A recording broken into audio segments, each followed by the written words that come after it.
Ada pesan yang tidak pernah kamu lupakan seumur hidupmu. Bukan karena kata-katanya indah. Bukan karena membuatmu bahagia. Tapi karena kata-kata itu datang dari orang yang paling tidak kamu sangka akan pernah mengucapkannya. Aku masih ingat dengan sempurna momen itu. Hari Kamis, pukul 11 malam lebih 30 menit. Aku sedang duduk di lantai kamar kontrakanku, punggung bersandar ke tepi tempat tidur, dengan secangkir teh yang sudah dingin di sebelahku. Hari itu melelahkan, bukan dalam arti fisik semata, tapi dalam arti yang jauh lebih dalam. Hari itu adalah ujung dari sebuah pertengkaran panjang yang sudah berlangsung berminggu-minggu. Teleponku bergetar. Notifikasi pesan masuk. Dari Mama. Aku membuka pesan itu dengan perasaan yang sudah terlalu lelah untuk berharap akan ada sesuatu yang baik di dalamnya. Dan yang aku baca adalah, "Jangan hubungi kami lagi. Kami tidak mau punya anak seperti kamu." 12 kata. 12 kata yang dikirimkan oleh perempuan yang melahirkanku, yang mengusap kepalaku ketika aku demam, yang suara tawanya adalah suara pertama yang aku ingat dari masa kecilku. 12 kata yang terasa seperti pintu yang dibanting dengan sangat keras di depan wajahku. Aku membaca pesan itu 3 kali, 4 kali, 5 kali. Seolah dengan membacanya berulang-ulang, maknanya akan berubah. Seolah ada kemungkinan bahwa aku salah memahami sesuatu. Tapi tidak ada yang salah. Kata-katanya sangat jelas. Aku meletakkan teleponku menghadap ke bawah di lantai. Dan aku duduk di sana, di lantai kamar kontrakanku yang sempit, dalam keheningan yang tiba-tiba terasa seperti hal paling berat yang pernah aku rasakan. Aku tidak menangis malam itu. Bukan karena aku tidak mau, tapi karena ada sesuatu yang terlalu besar untuk dikeluarkan melalui air mata. Sesuatu yang lebih dari sekadar kesedihan. 2 hari kemudian, teleponku berbunyi. Kemudian berbunyi lagi. Dan lagi. Dan lagi. 58 kali. 58 panggilan tak terjawab. Semua dari nomor yang sama. Semua dari Mama. Dan aku tidak mengangkat satupun dari mereka. Ini adalah ceritaku. Dan aku ingin kalian duduk bersamaku sebentar dan mendengarkannya sampai habis. Namaku Laras. Aku anak pertama dari 2 bersaudara. Adikku laki-laki namanya Randy, 2 tahun lebih muda, dan dari sejak kami kecil, perbedaan antara bagaimana kami diperlakukan sudah terasa seperti sesuatu yang tidak perlu diucapkan karena sudah terlalu nyata untuk diabaikan. Keluargaku bukan keluarga yang buruk dalam arti yang sederhana. Bapak bekerja keras. Mama memasak setiap hari dan memastikan rumah selalu bersih. Kami tidak kekurangan makan. Kami pergi liburan setahun sekali. Di foto-foto keluarga yang menempel di dinding ruang tamu, kami semua tersenyum. Tapi ada sesuatu yang tidak pernah bisa ditangkap oleh foto. Sejak kecil, aku sudah merasakan bahwa ekspektasi yang diletakkan di pundakku berbeda dari yang diletakkan di pundak Randy. Bukan karena aku perempuan dan dia laki-laki, meski itu juga mungkin ada perannya. Tapi lebih karena aku adalah yang pertama, yang tertua, yang seharusnya menjadi contoh, menjadi yang paling dewasa, menjadi yang paling tidak menimbulkan masalah. Laras harus mengerti. Laras sudah besar. Laras yang kakak. Kalimat-kalimat itu adalah seperti wallpaper di dalam kepalaku. Selalu ada, sudah sangat familiar sampai aku hampir tidak menyadarinya lagi. Tapi seperti wallpaper yang mulai mengelupas di sudut-sudutnya, lama-lama aku mulai melihat dinding di baliknya. Dan dinding itu tidak seindah yang aku sangka. Aku adalah anak yang penurut. Bukan karena aku tidak punya pendapat, aku selalu punya banyak pendapat, bahkan sejak kecil. Tapi aku belajar sangat awal bahwa pendapatku tidak selalu disambut dengan baik di rumah itu. Ketika aku berargumen, itu disebut melawan. Ketika aku mengungkapkan perasaan, itu disebut lebay. Ketika aku mempertanyakan sesuatu, itu disebut tidak hormat. Jadi aku belajar untuk menyimpan semuanya. Aku menjadi ahli dalam tersenyum ketika sebenarnya ingin menangis. Aku menjadi ahli dalam berkata, iya, ketika sebenarnya ingin berkata sesuatu yang sama sekali berbeda. Aku menjadi ahli dalam menampilkan versi diriku yang paling tidak menyulitkan siapapun. Dan semakin aku menjadi ahli dalam hal itu, semakin tidak ada yang menyadari bahwa di balik keahlian itu, ada sesuatu yang perlahan-lahan mati. Randy tumbuh dengan kebebasan yang berbeda. Bukan karena orang tua kami tidak mencintaiku, Aku tidak mau pergi sejauh itu. Tapi ada kelonggaran yang diberikan kepadanya yang tidak pernah diberikan kepadaku. Ketika Randy membuat kesalahan, itu adalah, anak laki-laki memang begitu. Ketika aku membuat kesalahan, itu adalah, seharusnya kamu lebih tahu. Ketika Randy memilih jurusan kuliah yang berbeda dari keinginan Bapak, ada perdebatan singkat dan kemudian selesai. Ketika aku memilih karir yang berbeda dari yang direncanakan untuk aku, itu adalah awal dari perang dingin yang berlangsung bertahun-tahun. Karir yang aku pilih adalah menulis. Lebih tepatnya, konten kreator, penulis lepas, dan segala variasinya yang masuk dalam kategori tidak jelas masa depannya, menurut standar keluargaku. Aku bukan orang yang nekat tanpa rencana. Aku kuliah dulu, mengambil jurusan komunikasi yang setidaknya masih bisa diterima dengan cukup baik oleh standar keluarga. Selama kuliah, aku membangun portofolio tulisan, mendapat beberapa klien kecil, belajar tentang dunia digital yang sedang berkembang pesat. Dan ketika aku lulus dan mengumumkan bahwa aku tidak akan melamar kerja kantoran tapi akan membangun sesuatu secara mandiri, reaksi keluargaku adalah sesuatu yang tidak akan pernah aku lupakan. Bapak tidak berkata banyak, dia lebih memilih mengungkapkan ketidaksetujuannya dengan keheningan dan tatapan yang bisa berbicara lebih keras dari kata-kata manapun. Tapi Mama berkata cukup banyak untuk keduanya. Ini bukan pekerjaan sungguhan. Kamu mau makan apa? Kalau gagal jangan harap bisa minta bantuan. Teman-temanku tanya anaknya kerja di mana, Mama mau bilang apa?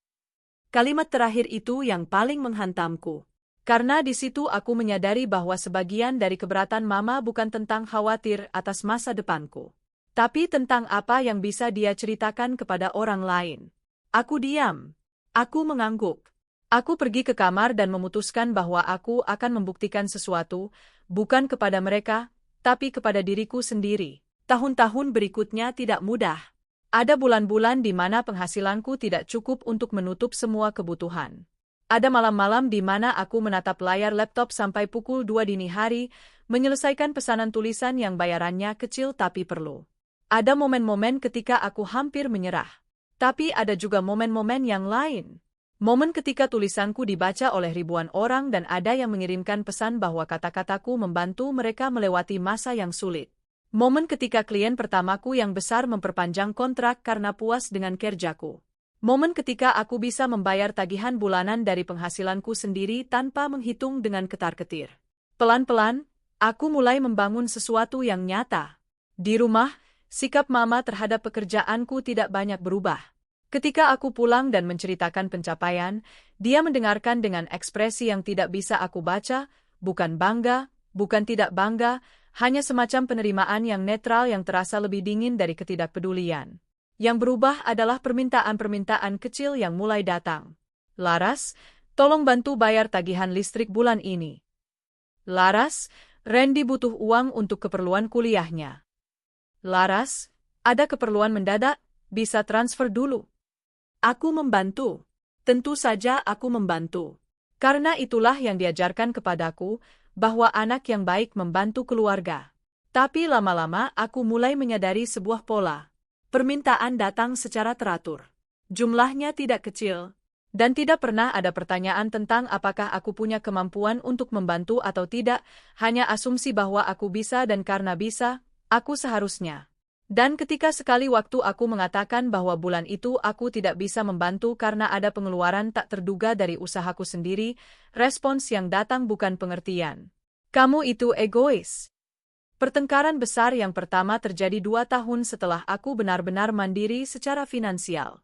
Itu bermula dari sesuatu yang terlihat kecil, sebuah keputusan tentang liburan keluarga yang Mama rencanakan.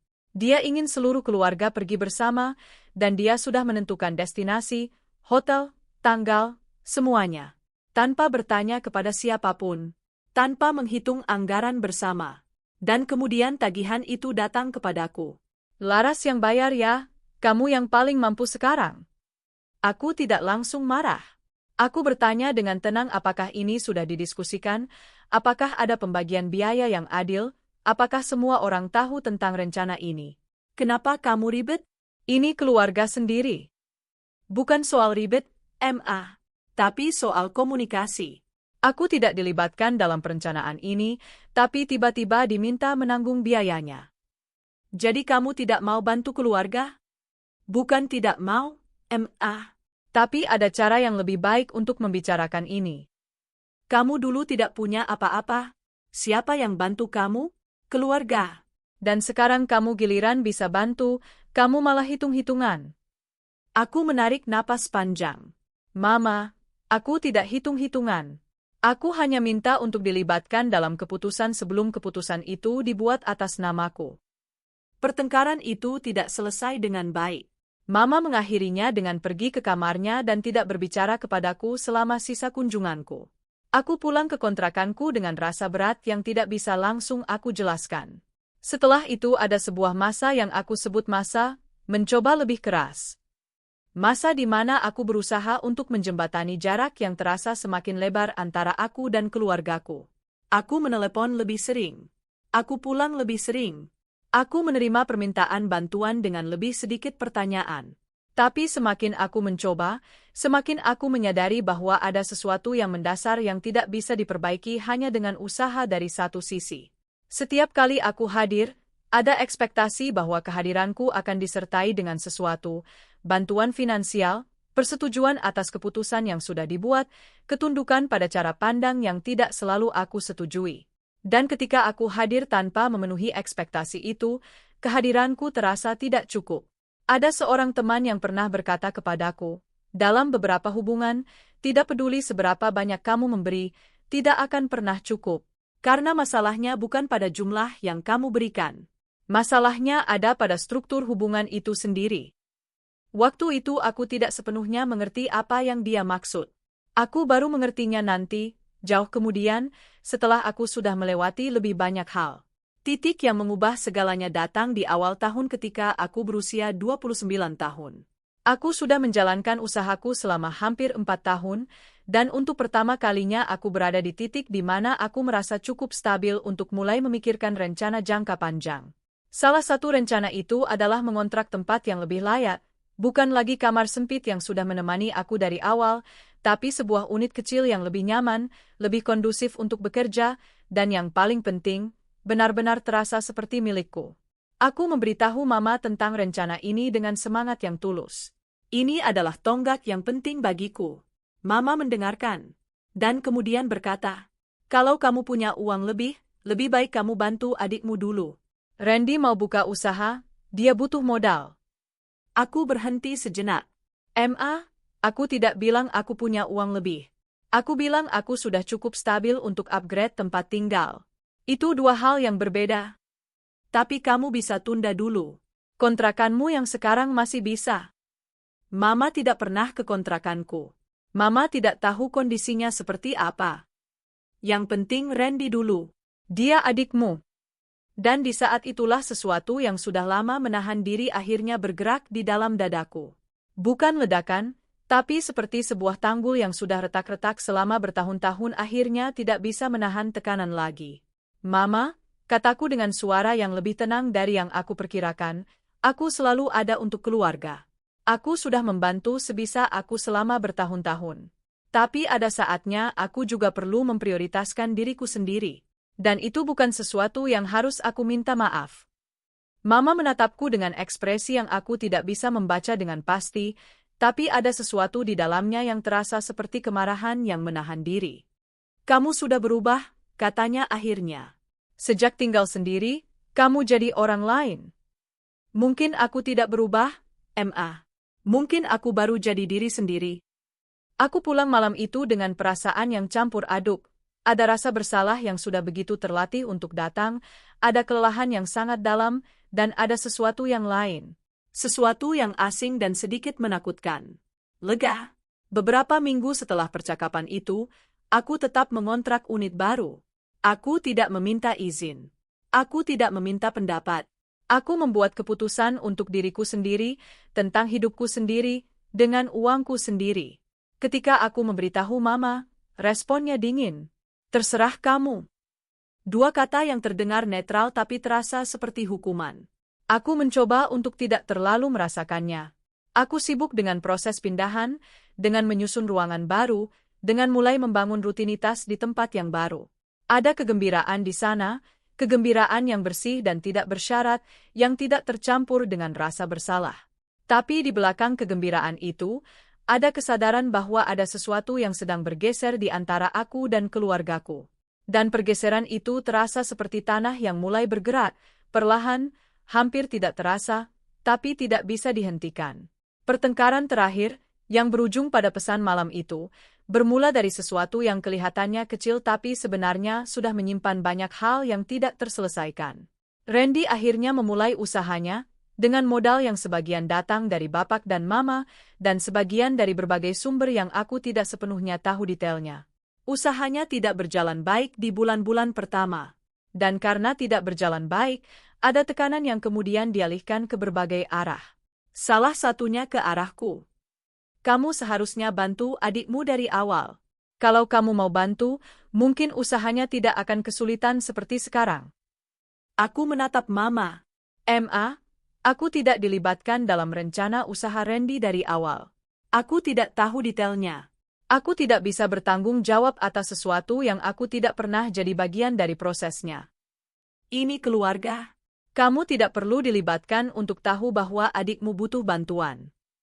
Kalau dia butuh bantuan, dia bisa datang dan bicara langsung denganku. Aku bukan pembaca pikiran. Kamu egois. Ada yang kelak di dalam dadaku. Bukan ledakan besar. Lebih seperti sesuatu yang sudah retak akhirnya pecah dengan cara yang sangat tenang. Mama sudah bilang kata itu berkali-kali kepada aku. Dan setiap kali aku tidak melakukan apa yang diharapkan, itu adalah kata yang langsung muncul. Aku tidak egois, Aku punya batasan. Dan itu bukan hal yang sama. Batasan? Mama mengulang kata itu dengan nada yang terasa seperti ejekan. Kamu belajar kata-kata itu dari mana? Dari internet? Dari teman-temanmu yang tidak mengerti artinya keluarga? Dari pengalamanku sendiri, Kamu tidak tahu apa-apa tentang pengorbanan. Mama yang membesarkan kamu, Mama yang... Aku tahu, Suaraku pelan. Dan aku berterima kasih untuk itu. Tapi berterima kasih tidak berarti aku harus menyerahkan semua keputusan hidupku kepada orang lain seumur hidupku. Pertengkaran itu berlangsung lebih panjang. Ada kata-kata yang dilemparkan dari kedua arah yang mungkin tidak seharusnya diucapkan. Ada tangis, dari Mama, dari aku. Ada keheningan yang berbicara lebih keras dari kata-kata. Dan akhirnya aku memilih untuk pergi. Bukan dengan membanting pintu. Bukan dengan kata-kata terakhir yang dramatis. Hanya keluar, naik ke mobilku, dan berkendara pulang ke unit baruku. Aku pikir semuanya akan mereda. Seperti yang selalu terjadi sebelumnya, ada pertengkaran, ada jarak, kemudian semuanya kembali ke kondisi semula meski tidak pernah benar-benar diselesaikan. Tapi kali ini berbeda. Pesan itu datang pukul 11 malam lebih 30 menit. Jangan hubungi kami lagi. Kami tidak mau punya anak seperti kamu. Aku sudah ceritakan momen itu di awal. Bagaimana aku membacanya berkali-kali. Bagaimana aku tidak menangis. Bagaimana aku meletakkan teleponku menghadap ke bawah dan duduk dalam keheningan yang terasa sangat berat. Yang belum aku ceritakan adalah apa yang terjadi setelah itu. Aku duduk di lantai itu selama entah berapa lama. 1 jam mungkin. Atau 2 jam. Waktu terasa tidak relevan. Yang aku lakukan adalah berpikir, bukan dengan panik, bukan dengan kemarahan yang meledak-ledak, tapi dengan kejernihan yang aneh yang kadang datang di momen-momen paling berat. Aku berpikir tentang semua tahun itu. Tentang semua kali aku memilih diam demi keharmonisan. Tentang semua kali aku memberikan sesuatu bukan karena ikhlas tapi karena takut akan konsekuensi jika tidak memberikan. Tentang semua kali kata, egois, diarahkan kepadaku sebagai senjata untuk membuatku mundur dari posisi yang sebenarnya bukan salah. Dan aku membuat sebuah keputusan. Bukan keputusan untuk tidak mencintai keluargaku. Bukan keputusan untuk membalas dengan kejam. Tapi keputusan yang lebih sederhana dan dalam beberapa hal lebih berat dari itu. Aku akan membiarkan pesan itu berdiri. Mereka bilang jangan hubungi lagi. Maka aku tidak akan menghubungi. Bukan karena aku tidak peduli. Tapi karena aku akhirnya percaya bahwa ada kalanya cara paling jujur untuk merespons sesuatu adalah dengan mengambilnya secara serius, bahkan ketika orang yang mengatakannya tidak benar-benar bermaksud demikian. Aku meletakkan teleponku. Aku pergi tidur. Dan untuk pertama kalinya dalam waktu yang sangat lama, aku tidur tanpa bermimpi. 2 hari kemudian, teleponku mulai berbunyi. Panggilan pertama datang di pagi hari. Aku melihat namanya di layar. Aku membiarkannya berbunyi sampai berhenti sendiri. Beberapa menit kemudian, berbunyi lagi. Aku meletakkan telepon di atas meja dan pergi membuat kopi. Ketika aku kembali, ada 3 panggilan tak terjawab. Seharian itu, teleponku berbunyi berulang-ulang. Dari Mama. Dari nomor Bapak. Sesekali dari nomor Randy. Aku tidak mengangkat satu pun. Bukan karena aku tidak mau berbicara. Tapi karena aku tahu bahwa jika aku mengangkat saat itu, di tengah energi yang masih sangat panas, tidak akan ada percakapan yang produktif. Hanya akan ada lebih banyak kata-kata yang kemudian tidak bisa ditarik kembali. Di akhir hari itu, ketika aku memeriksa log panggilan, aku menghitung. 58. 58 panggilan tak terjawab dalam 2 hari. Dari orang yang 2 hari sebelumnya mengirimkan pesan, "Jangan hubungi kami lagi."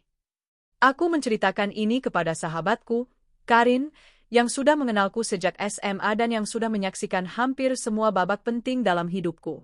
Kami bertemu di sebuah kafe kecil dekat kantor tempatnya bekerja, dan aku menceritakan semuanya dengan nada yang, aku rasa, terdengar lebih datar dari yang seharusnya.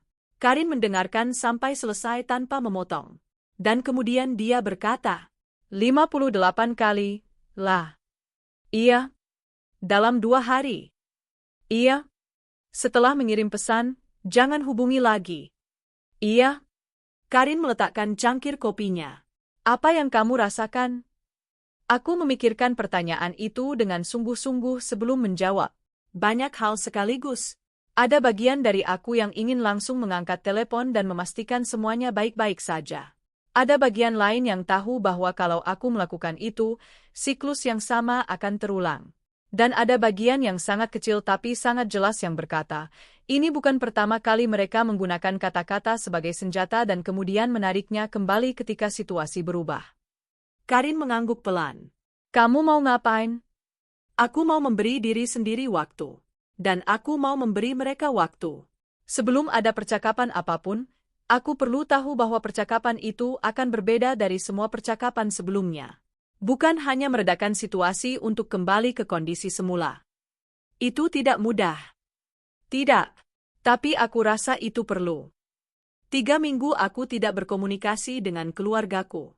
Itu adalah 3 minggu yang paling aneh dalam hidupku. Bukan aneh dalam arti buruk, tapi aneh dalam arti bahwa aku tiba-tiba sangat sadar akan sesuatu yang selama ini aku lakukan secara otomatis. Selama bertahun-tahun, ada porsi besar dari energi mentalku yang selalu dialokasikan untuk keluarga. Bukan dalam arti yang sehat, dalam arti yang lebih seperti kewaspadaan terus-menerus. Selalu memantau apakah ada yang tidak senang.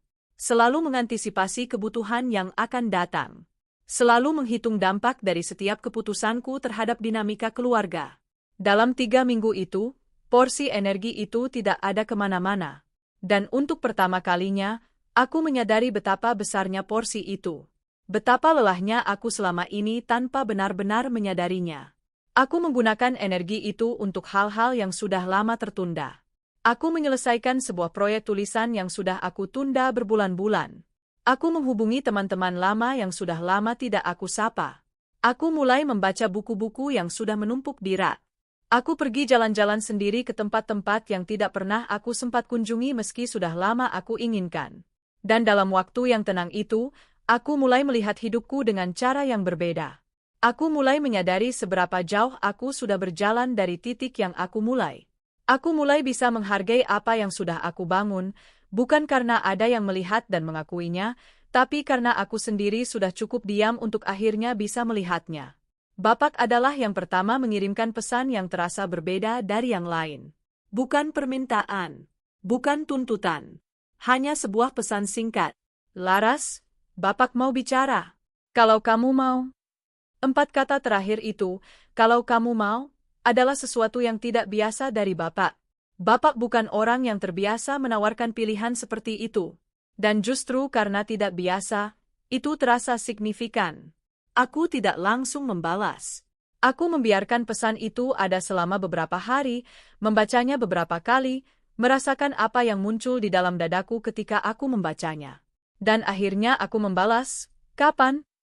Pertemuan dengan Bapak berlangsung di sebuah warung kopi yang tidak terlalu jauh dari kantornya, tempat netral yang bukan rumah, bukan kontrakanku, hanya sebuah tempat biasa dengan meja kayu dan suara percakapan orang-orang di sekitar yang menjadi semacam latar belakang yang membuat semuanya terasa sedikit lebih mudah.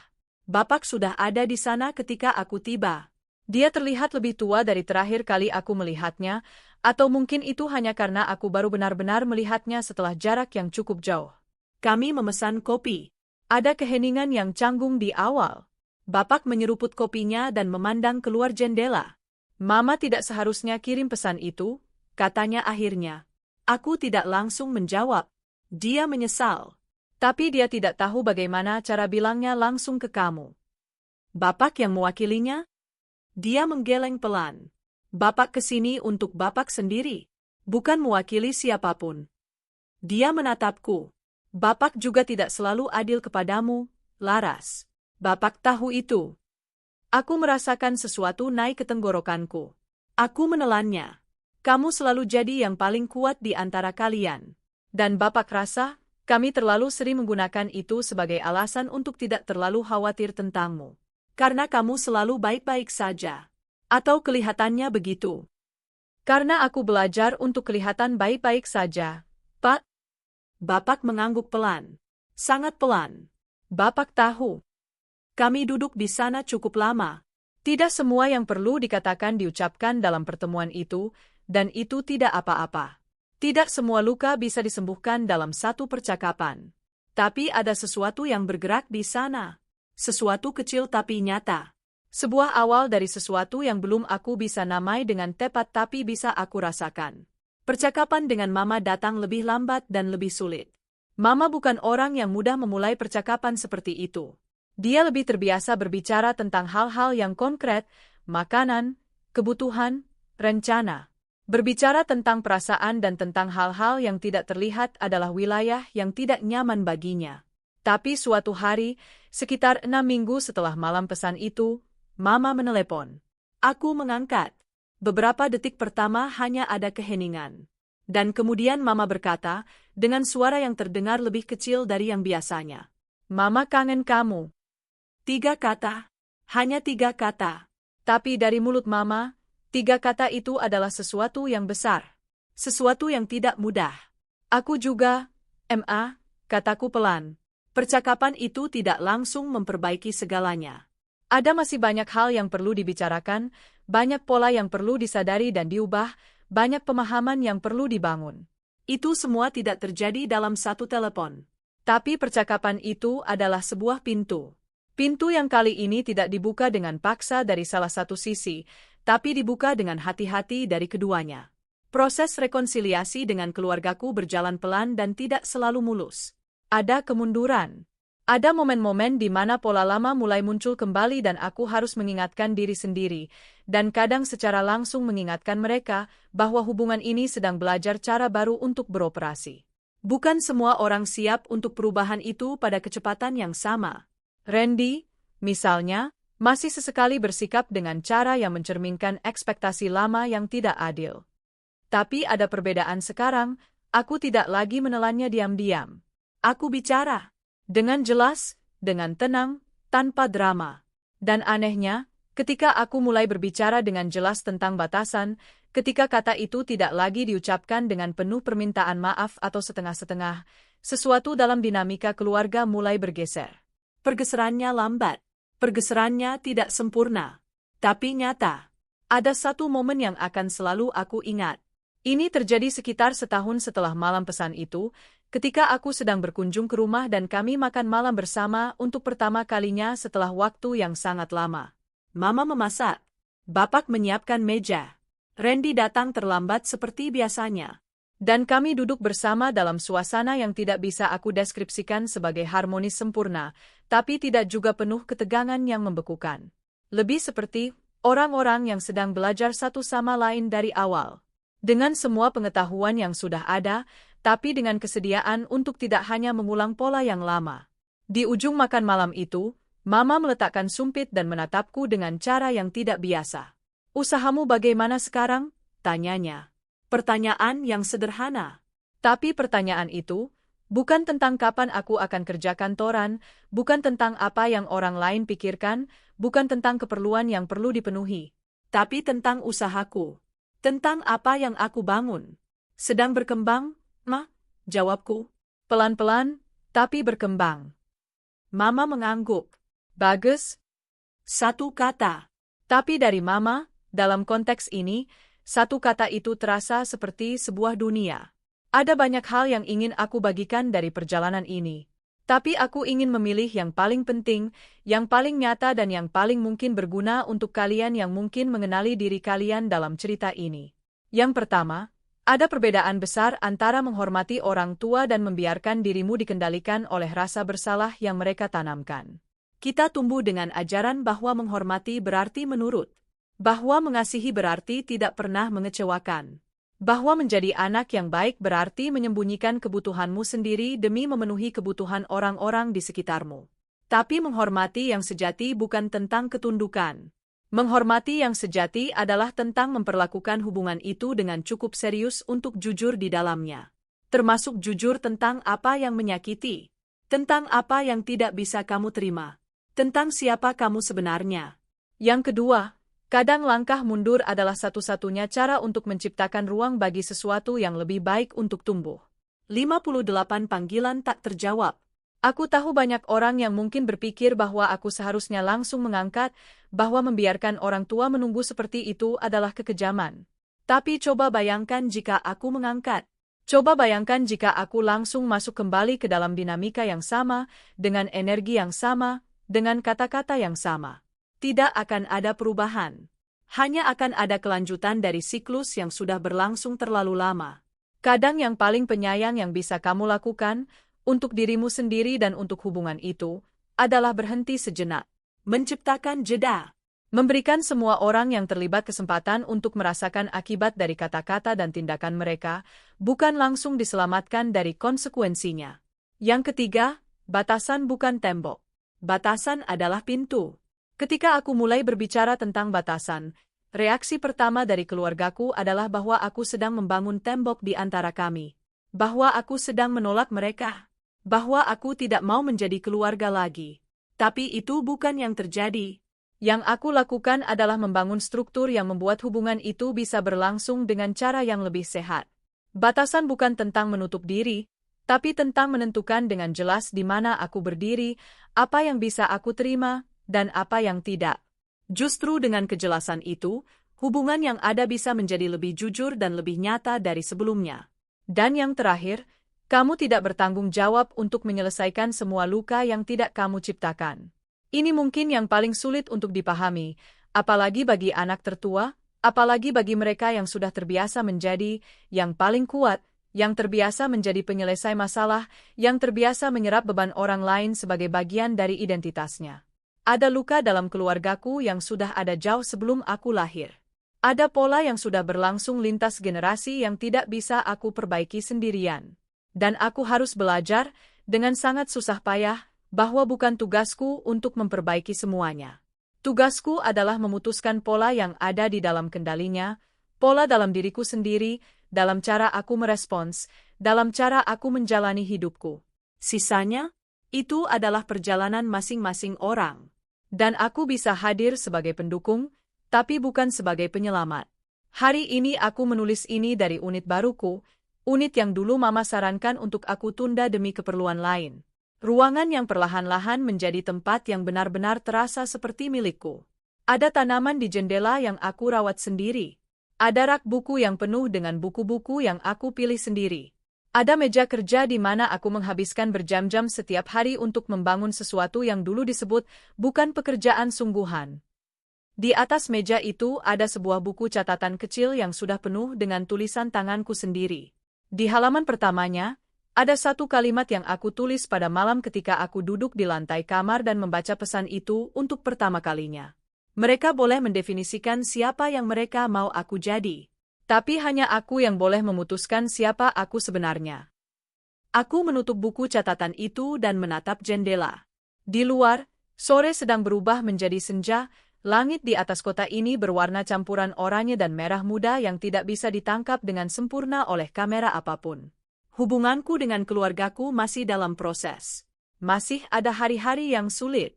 Masih ada momen-momen ketika pola lama mencoba untuk kembali. Masih ada banyak percakapan yang perlu terjadi, banyak pemahaman yang perlu dibangun.